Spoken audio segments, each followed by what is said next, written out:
Hello guys, it's a Friday and so we start with our MCQs round.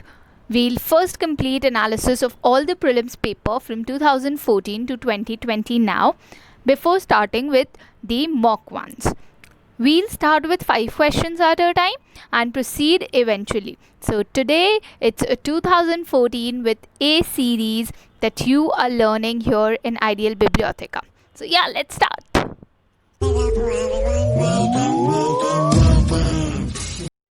So the question here, the first question says, what are the significances of a practical approach to sugarcane production known as Sustainable Sugarcane Initiative?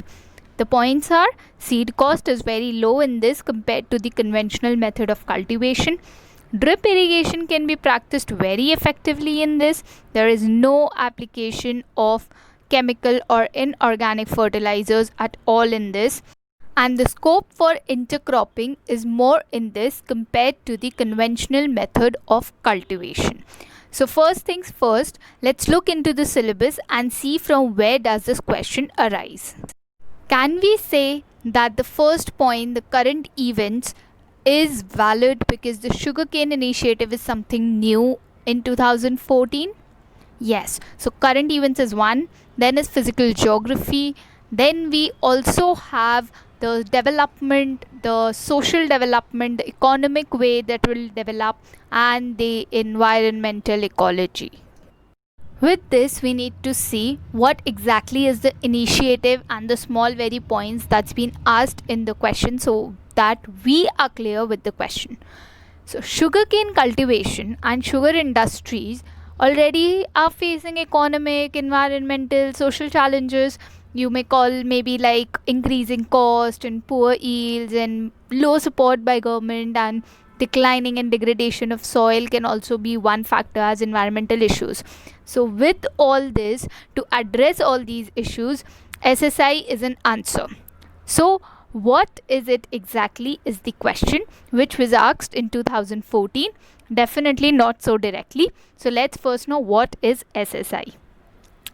The Sustainable Sugarcane Initiative, innovative set of practices that involves using less seeds, raising seeds in a nursery, following new planting methods with wider seed spacing and better water and nutrient management to increase the cane yields significantly. Why? Because these addresses the issues of the water stress and the related other issues. So this is the basic gist of Sustainable Sugarcane Initiative. There are also certain terms that we can see in order to get the grasp of our geography of our things better. So one is drip irrigation, another is intercropping, and the third could be the conventional method of cultivation. So let's quickly go through these topics before we actually start knowing the answer. Drip irrigation is one type of micro irrigation system, the other types being the surface irrigation, localized irrigation, the sprinkler, central pivot, sub irrigation, and manual irrigation. Sprinkler and drip falls in the modern method, the rest being the traditional ones. So drip irrigation saves water and nutrients. How? Because water drips slowly to the roots of plants. So what is the goal? The goal is to place water directly into the root zone, which can minimize evaporation. This is the basic funda of drip irrigation. Then we have intercropping. Intercropping is very easy. It's cultivation of two or more crops simultaneously on same field. Why is it done? To produce a greater yield on given piece of land by making use of resources or ecological processes that would otherwise not be utilized by a single crop. This is the concept of intercropping. The last, conventional farming or the industrial agriculture as it's called, is farming system which includes use of synthetic chemicals, for fertilizers, pesticides, herbicides, other continual inputs, genetically modified organisms, or concentrated animal feeding operations, etc. Basically, it relies on the chemical intervention to fight pests, weeds, and thus provides the plant nutrition. So now if we look at the options, it's 1 and 3 or 1, 2 and 4 with 3 being the incorrect, 2, 3 and 4 with 1 being the incorrect, or all 4. So this is what we need to answer from this question. Now, since the question is asking for the correct answer, the answer is B, 1, 2, and 4 only, with 3 being the incorrect. Technically, if you'll see, number 4 says the scope for intercropping is more in this compared to the conventional method of cultivation.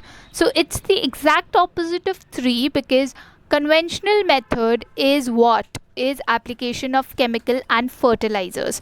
So if conventional method is used, 3 is correct, then 4 would be wrong. And if you have to use intercropping, then 3 gets wrong. So this is a technical answer, because now if you know about intercropping, drip irrigation, seed cost, you would know that if 3 is correct and 4 is incorrect, you're just left with A.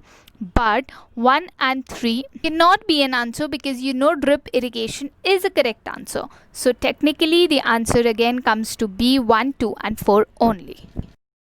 Now the second question. If a wetland of international importance is brought under the Montreux record, what does it imply? Let's first know about what is the wetland of international importance and what is the Montreux record, so that we can further go into what could be the logical answer.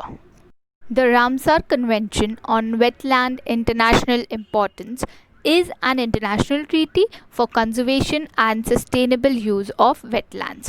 It is named after the city of Ramsar in Iran, where the convention was signed in 1971.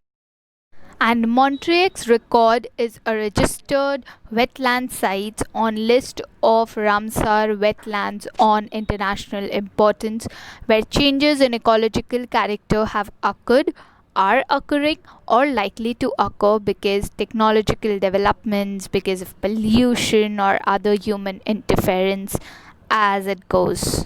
Now, if we read the question again, if a wetland of international importance is brought under the Montreux record, what does it imply? A. Changes in ecological character have occurred, are occurring, or likely to occur in the wetland as a result of human interference. The country in which the wetland is located should enact a law to prohibit any human activity within 5 kilometers from the edge of the wetland.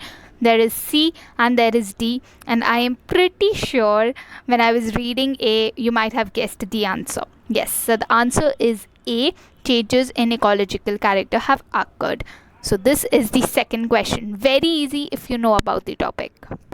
Third question says, which one of the following pairs of islands is separated from each other by the 10-degree channel?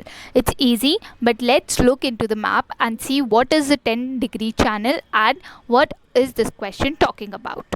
If you know the map exactly, and if you know that 10-degree channel is there where it divides Andaman Islands and Nicobar Islands, so it's a very direct, straightforward answer. So answer is A, Andaman and Nicobar Islands. Then the fourth question is about matching the pairs. The program is one side, the ministry is another side. The drought prone area program, is it by Ministry of Agriculture? Desert development program, is it by Ministry of Environment and Forests? And National Watershed Development Project for rain-fed areas, is it by Ministry of Rural Development? So let's first look into what are these programs and by whom are they organized. Drought Prone Areas Program, or DPAP, is called Earliest Area Development Program, launched by the central government in 1973. Why was it launched? To tackle the special problems faced by those fragile areas which are constantly affected severe drought conditions. So this was central government and not any ministry. So the first option is wrong. Then DDP is also by Department of Land Resources and again not any ministry. Its objective is to minimize the adverse of drought and desertification through rejuvenation of the natural resources base of identified desert areas. And NWDPRA focuses on field activities for uplifting of land use pattern of the area and development of land and water resources, and so it comes under Ministry of Agriculture and Cooperation and not any other ministry. Since none of the pairs match, the correct answer is D, none of them. If you see the fifth question, with reference to Bombay Natural History Society, consider the following statements. The first point is incorrect. Why? Because it is an autonomous organization? No. Under Ministry of somebody? No. This institution is a non-governmental organization. So everything goes wrong there. Then second is correct, third is correct. So the correct answer is C, 2 and 3 only. A very direct question, only if you know the answer. Alright guys, this was it with today's video. The 5 questions and the analysis of it, what could be their potential answers and how and from where are they picked out. All the answers were easy, all the questions were very direct because yeah, it's a map based or it's a history based or a current affair based. It wasn't too much of a ghomofied question that we had to think, or after thinking also you wouldn't get an answer. But somehow things were clear, but things will become clear with more and more solving of the paper. This video would again be continued on next Friday, so do wait for that. Thank you so much.